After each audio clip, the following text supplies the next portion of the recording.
All right, hello and how you doing? And welcome back to another episode of Two Jagoffs. I am Austin Cairns, back here on Zoom for yet another interview. And today, ladies and gentlemen, we are bringing on a very special guest. She works in District 2 for the city of Pittsburgh. Please welcome Councilwoman Theresa Kail-Smith. Councilwoman, good morning. Thank you so much for joining me on Good. Zoom today. How's everything going with you? Great. Thanks for having me on. Absolutely. And before we start today, I actually wanted to tell you a story. I didn't get to tell you this beforehand. I don't know if you remember this or not. Labor Day parade about maybe 7 or 8 years ago. My dad, Jumbo Carnes, James Carnes, he goes by a couple different names. He was in the Labor Day parade for Teamsters, and you were riding in the back of Al Waltz's pickup truck, passing out T-shirts. I was the kid sitting right next to you in that truck. Nice. Oh, that's nice. That's great. So I don't know if you remember that or not, but I just figured I'd tell you that story real I do quick. remember it because I don't march in too many parades, and that was one of the ones I did. And so I remember it. I remember it well, actually. Yeah. Exactly. And I remember Al was like, "Oh yeah, you can sit in the truck," and he was trying to get me to walk, and I was like, "Come on, let me just sit in the truck. It's too hot outside." Now Elle will only ride in the truck now too, right? Yep. Now My Al only husband's goes. a Teamster, so just like your dad. Yep. Yep. So to start off today's episode, I just figure I'd ask you, what initially made you want to get into politics? What made you want to go down this route? So truthfully, is I never really wanted to get into politics ever. I hate politics, to be honest with you. I don't like anything. There's not too much I like about it. Um, but it was somebody asked me to put my name in the race because I was super involved in the community. I had playgrounds built. I did all sorts of things. Tom Murphy used to come to my house for meetings just because I was so involved across the city, actually. And somebody said, "You got to put your name in the race because if you don't, they're going to run this guy and they're going to control him and da da da." I'm like, I don't care. So, but anyway, after a few months, it was actually Rob Kazarowski. He convinced me, and some of the people from the FOP convinced me. Surprisingly enough, down the road, at one point, the FOP did not endorse me, but then later did again. Um, but anyway, so they said, put your name in and you could take it out halfway through. They said, just get some of these people out of the race and just, I said, and you'll find somebody who cares about the community. They said, yes. I said, okay. So about halfway through, I says, okay, I think they understand, somebody dropped out, other people weren't getting in, and I says, I'm going to take my name out. And this guy called me, he goes, you can't take your name out of the race. Now people put their jobs on the line for you. What would you do that for? And I said, would you do something as stupid as that? Why would you put your job on the? I didn't understand anything about politics, and so I stayed in the race, but I cried the whole time.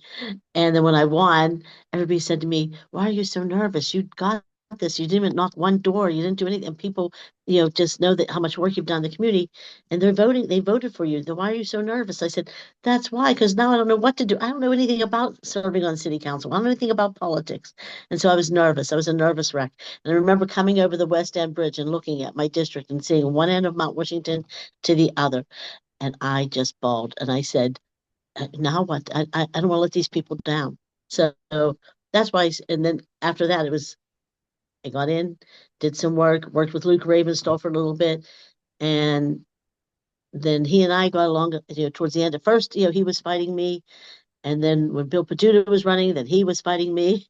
And it was like no mayor supported me when they first got in or worked, didn't appreciate me. And I didn't work with them very well either. Well, I tried, but I think we all tried. And so towards the end, Luke Ravenstall loved me, Bill Peduto loved me, and now Mayor Gainey's in there, and we've had like a kind of a bumpy road to begin with too. But I also supported Bill, the mayor, the incumbent mayor at the time.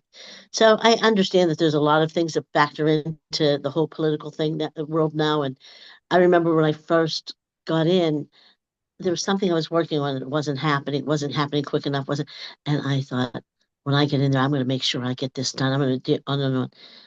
And when I first started seeing how things play out, I'm like, oh my God, this is why things don't happen. Oh my gosh, this is why so many people factor into what you're doing there, and so many other things factor into it.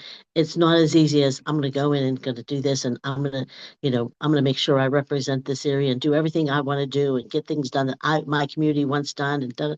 It's not always that easy, and so I think it was a learning lesson for me. I mean, a sharp learning lesson for me, a sharp learning curve actually, um, because I just thought it should be so much more simpler. And sometimes I get frustrated because I feel like we're always worried about our agenda and not necessarily doing the agenda of the people. So it's kind of frustrating.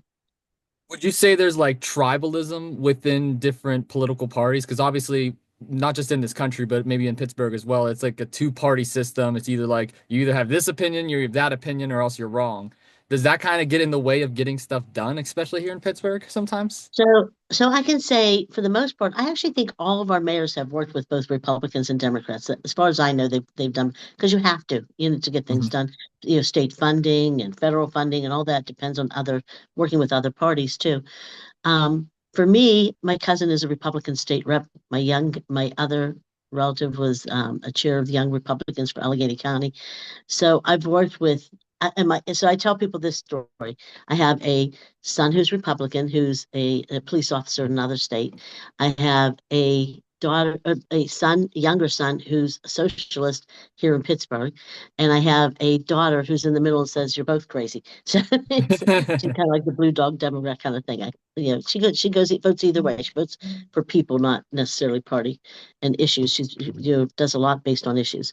Um, so I try to work with everybody because in my own family I do that just to have a holiday in our home. We have to make sure that we're working with everyone here and hearing everyone's opinions. So I think that there's some of that for some people, but I think for one, I'm older, so it's easy for me to say I don't have a political career. I'm not running for another seat. This is it. This I didn't run till I was the age of 50. So I was already set in my ways a little bit, like I'm just gonna do what I think is best for the community. And that's basically what I try to do. I didn't always do the best, and there's things I wish I could have done differently or would have done differently. But I know my heart was always, trying to do what was right for the people. Course, and I mean, I know there's like a lot of different stuff going on downtown right now, especially with the recent election that took place with the mayor. How exactly do you believe that outcome is going to shape things going on in the city, like budgets, projects? How big of an impact does that have? So I think that they will have some. I think some people are going to want to help the mayor on his way out to because this is his legacy too. And so, I know that we have worked with previous mayors to try to do some of the things they want, but we also work with the possibly incoming mayor. But there's also a general election in the fall. So I don't want to forget that there's that election. So I don't want to say for sure that this is going to be the mayor or not be the mayor. I mean, given Pittsburgh's politics and the registration of the voters being predominantly Democrat, it looks pretty promising, I would say, for the Democratic primary winners, but that doesn't mean it's a shoe. And I think lately people want to send a message, and I think more than ever they want to do that.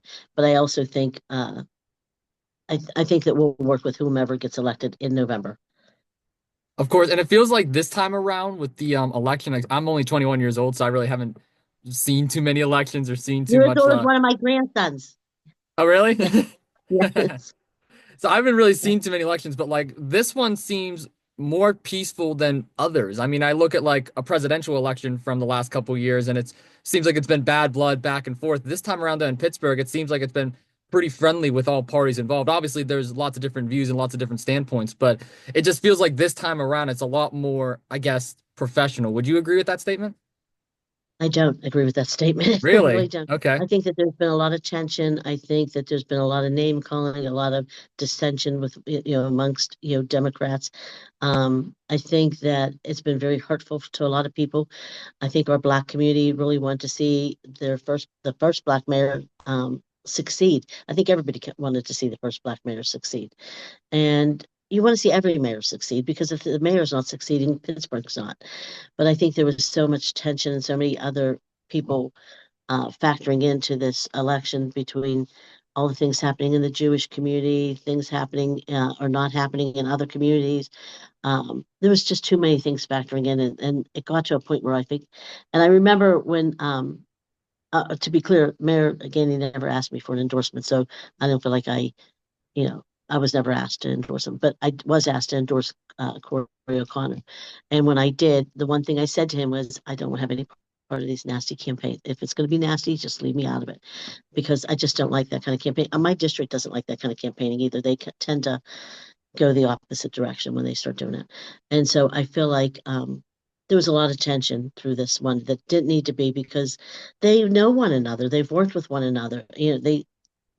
I think they both want what's best for Pittsburgh. They might just disagree on what exactly that is or how to get there. And I think those are the things that I would like campaigns to focus on. And hopefully coming up in the fall, with Republicans and Democrats both running, in the general election, hopefully that they'll get to a point where that's what we're talking about, the Of actual course. issue, how they see things differently, how they feel like they need to get there, what they really know, and not giving us information that's false information. I want real details. It's hard to get that. It really is, because you'll get different opinions from the people that work for the city that the keeper of those types of informations. So the administrative side might say one thing, the city council side might say something different. And it's challenging sometimes for anybody to get things, but the budget pretty much is the budget. So. Absolutely. And the reason why I brought that up is because like when you look at like a general election or like a nationwide one or a statewide one, they all vary on different levels. And something that I've specifically noticed with these two is that at times when both of them are campaigning, it feels like they're not telling the full story, if that makes sense. And I guess this is just a political thing, or maybe it's Well, just a party thing. What's your opinion on that? Because I know a lot of the times they kind of sugarcoat the answers, and that's exactly what we were talking about earlier about like how sometimes it's hard to work with that kind of stuff because of all these different ideas. Yeah, I think that what they did was told their story the best they could with the time frame that they had. And I, but I do think that they differed on some things, and information and facts differed. And I think one of the papers did a fact checked or something, and I'm not even sure that was actually totally accurate. But for me, it was I just wanted to hear the details how they were going to do things differently, because and that was one thing I did say to Corey O'Connor at the time. What are you going to do different? That I should even get involved. What are you going to do differently? And for my area, it was I want to make sure our area is getting things done, that people are paying attention to it in a good way, and not using it as a dumping ground or as a place where they can just throw things here and there for crumbs, and but a real part of the city, and really um, reaping the benefits and the rewards of having a mayor. I tell people this all the time. City council can advocate, legislate, and allocate. That's what we do. We control the budget. We advocate for the projects, and we legislate, laws if you have. But you have to do all those things, most of those things, with 5 votes, not all. And but the administrative side is responsible for implementation. So we can fund all the projects we want. If the administration doesn't want to do it, it's not happening, because all directors report to the administration. And so trying to explain all that to people sometimes is challenging, because nobody wants to think that somebody that they support doesn't or won't do the things that they want done in their community, you know? So it's challenging to. I think it's great to have an educational piece for people to understand the whole dynamics of what happens on there. And I've said we should have some reporters follow us around for like a week and see the dynamics of what goes on there. Cool, yeah, kind of like keeping Mm. track and just being able to Yeah, like follow you guys around, see what like yeah, a day in your guys' life is on how yeah. you guys are And helping and giving back. That'd be cool. I think the other thing I tell people all the time is I don't think they realize how hard some council members really work. And some work smart and some work hard and some do both. And I think that we have a lot of members that work 24 hours a day, 7 days a week. And I don't think I think they think we come in for 2 days sometimes and then go home, but that's usually not the case. Usually our calendars are full. Of course, and whenever we're looking at like your specific district, District 2, of course, this is like over in West Carson, East Carnegie, Sheridan, all those different areas. What exactly is like your main rule, just for like the listeners out there that have a better understanding? How exactly do you help give back, and what does your team really do? So our team will take constituent concerns and complaints, but they've even changed the process of that. They want everything to be funneled through 311, so it's better tracking of complaints and whatever. And occasionally I'll have to get on the phone and try to talk to a director and try to get them to do something different. But at the end, they also respond to the administration. If the administration doesn't, want to work with you or doesn't feel okay with it, whatever you want to do, they're going to intervene in that and stop whatever it is. The other thing that we do, other than allocate, we also allocate and work on the budget. It takes 5 members to get things through. Usually, members will work with one another to try to get to a place where we can all have some projects done. And previous years, when under Luke Ravenstahl, we had the budget just came simply just to the city council. We didn't have an office of management and budget. We didn't have that.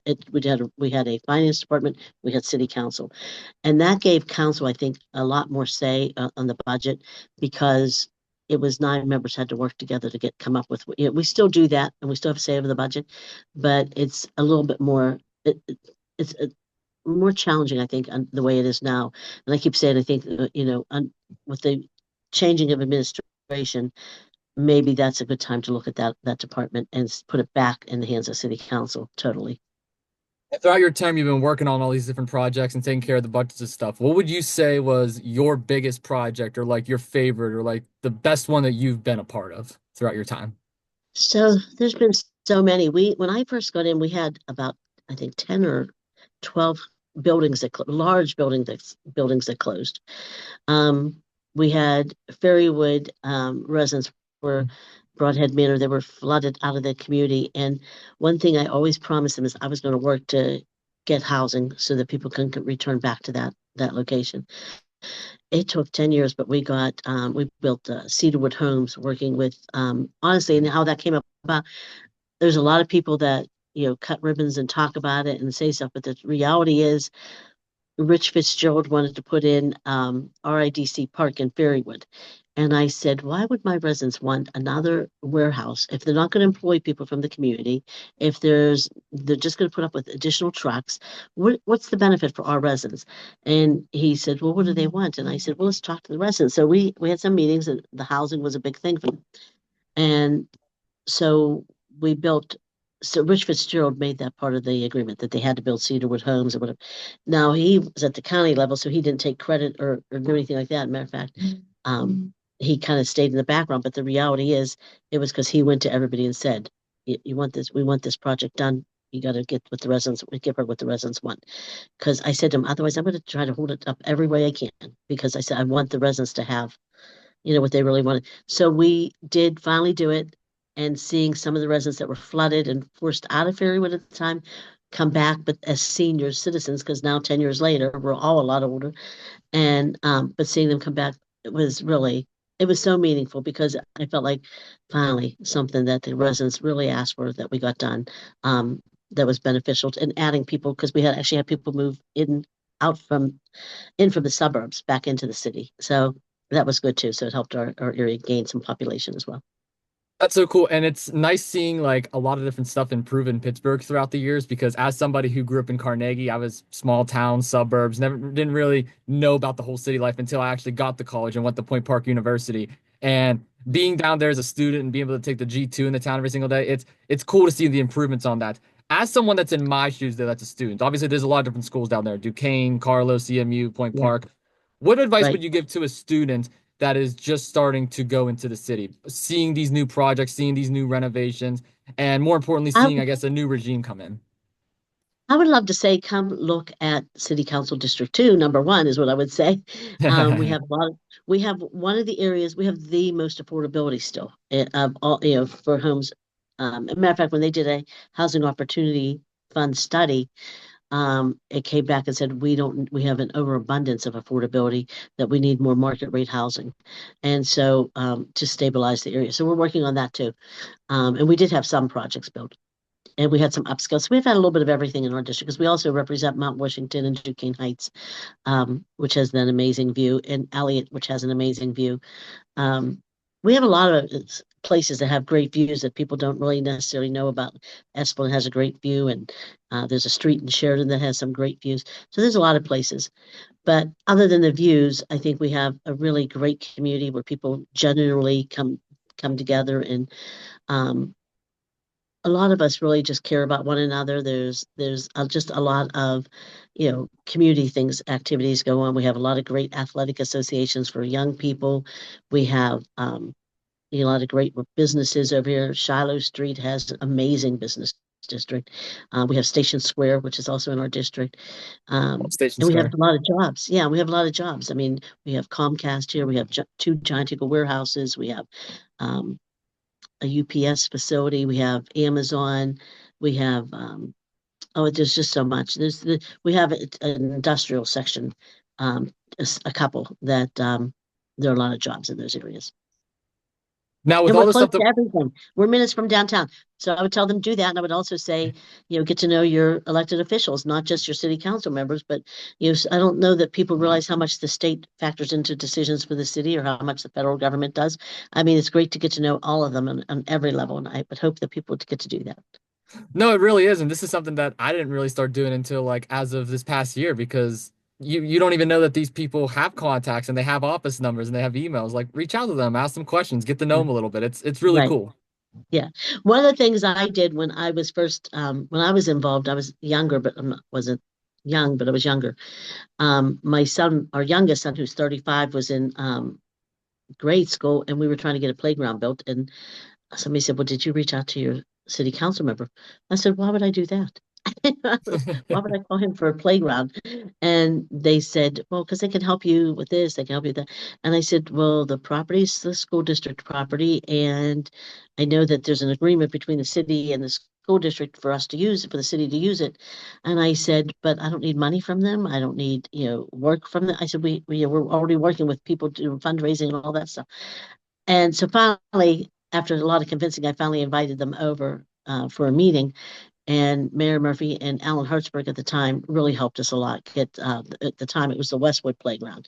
But when I first met Alan, I also worked for Pittsburgh Public Schools at Langley, and he came in to my room. He was working on a project for Sheridan Park, and it was the daylighting of Sheridan Park. I mean, Wow. it was a lot of people.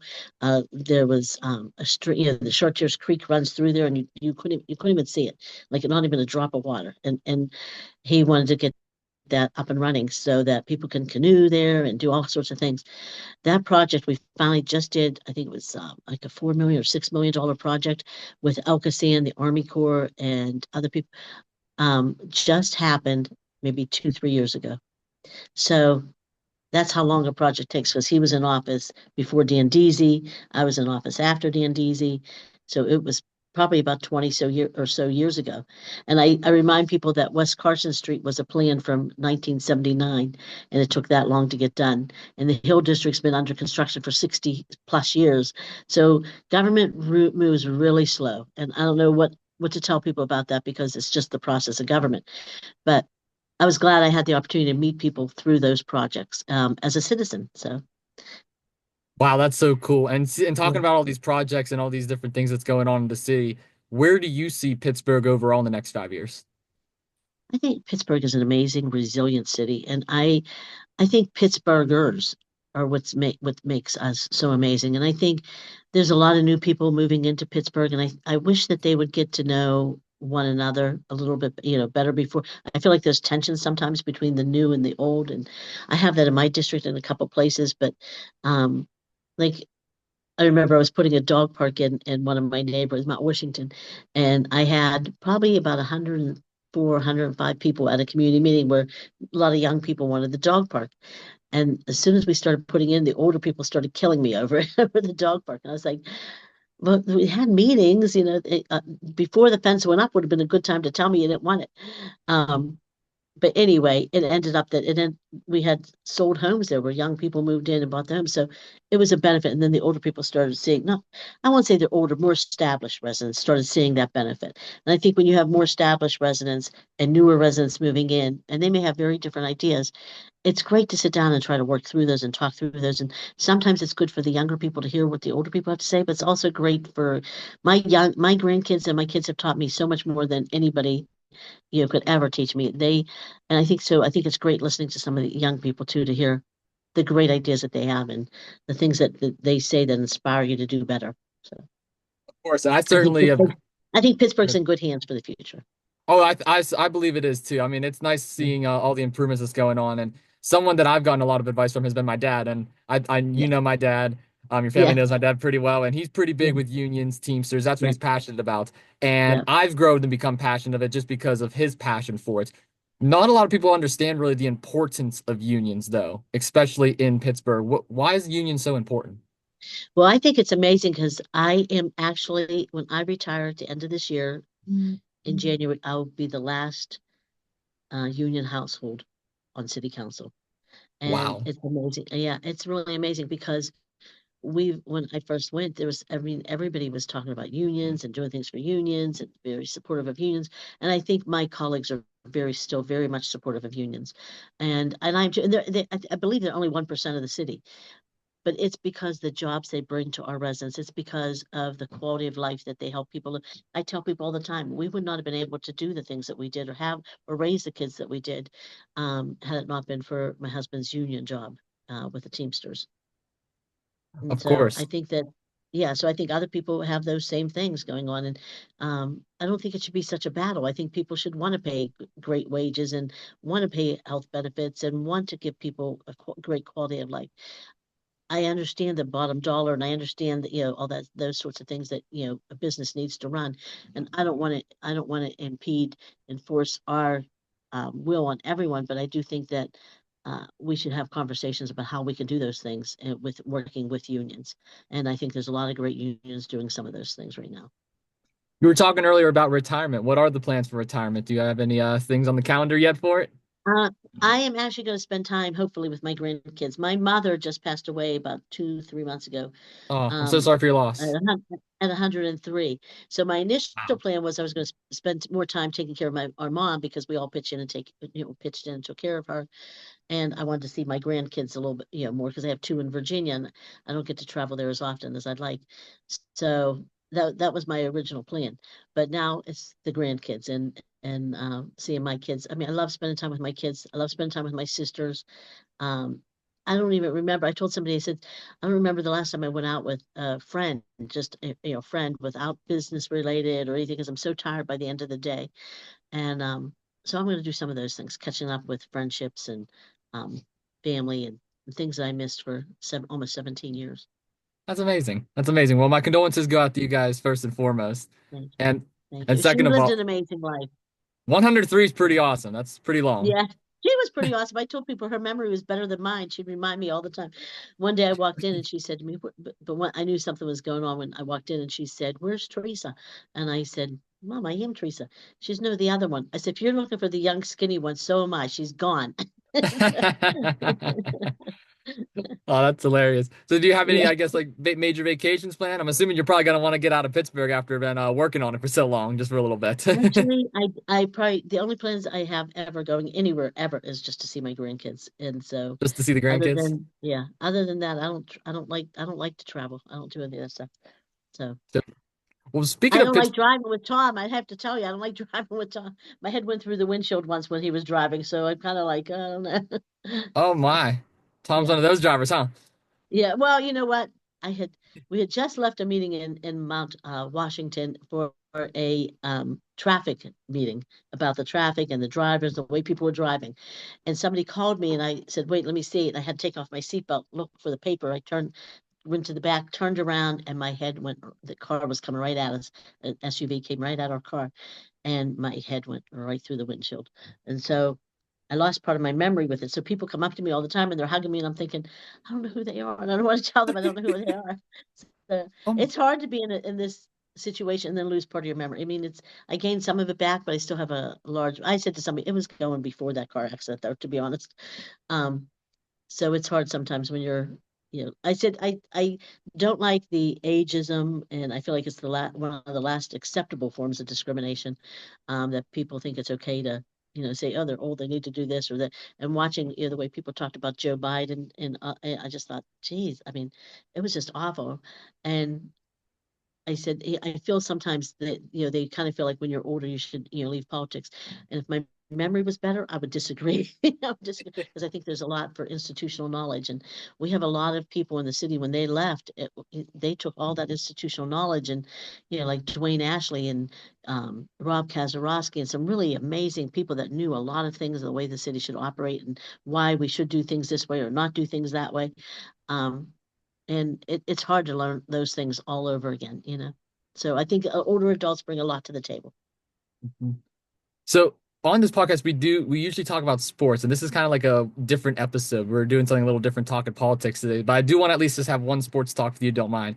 Okay. Pittsburgh is known for their three major sports teams. They got the Steelers, Penguins, and Pirates. I don't know how big of a sports fan you are, or even if you do root for sports. But what's your opinion, I guess, just overall on Pittsburgh sports? just to kind of So get an I'm going to idea. tell you, my husband and I actually ran Westwood Oakwood Athletic Association for about 20 Oh, years. Yeah, okay. but I didn't do anything with the sports. I did everything with the kids. I cared about the kids. I didn't care about the sports at all. But I can tell you, I was raised with an uncle, and I was telling somebody the story the other day. Um, he used to listen to the Pirates on a transistor radio, and it would sit it on the table, and they would be losing, or somebody come in and say those bums, and he would say they're always your Pittsburgh team, and whether they win, lose, or whatever tie, you have to support your team. And I will say I'm having a growing interest with in our district we have the Riverhounds, Yeah. and yeah, and now the Riveters, the women's team is surfacing and doing well and has come to fruition, I should say. And so I'm interested in them because they're in our district, but I'm interested in them because they do so many great things for the community. But I will say that our sports teams, the Pirates, Penguins, the um, the Riverhounds, they all do amazing things for our kids in the community. I mean, they do a really, and the Steelers give us, like hundreds of tickets for kids for free, and they all do those types of things. And I think Pittsburgh is great because of them, because of the things that they do. I know they're all in little slumps, but I think they'll come back and they'll be the amazing Pittsburgh teams that we know they can be. I mean, hey, we're called the City of Champions for a reason, so let's That's just hope right. and That's pray. right. That's right. And I do know I have a friend that he used to actually work for Luke Ravenstall. He was I think his director of policy. I can't remember, but he's one of the people involved in, selling the Pirates. Hey Bob, sell the Oh, Pirates. yep. Yeah. And so it was interesting because they came in to talk to me, and I'm thinking, I don't even know anything about what you're talking about. But my husband was there and he started talking a little bit about what he remembered as a kid and how great it would be for kids to see, these winning teams and to experience all those things because it's so exciting when they're doing great.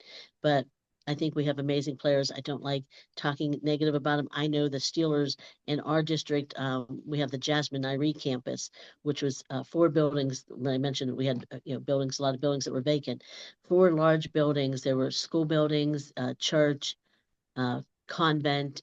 And they didn't buy the church, but a convent and a rectory.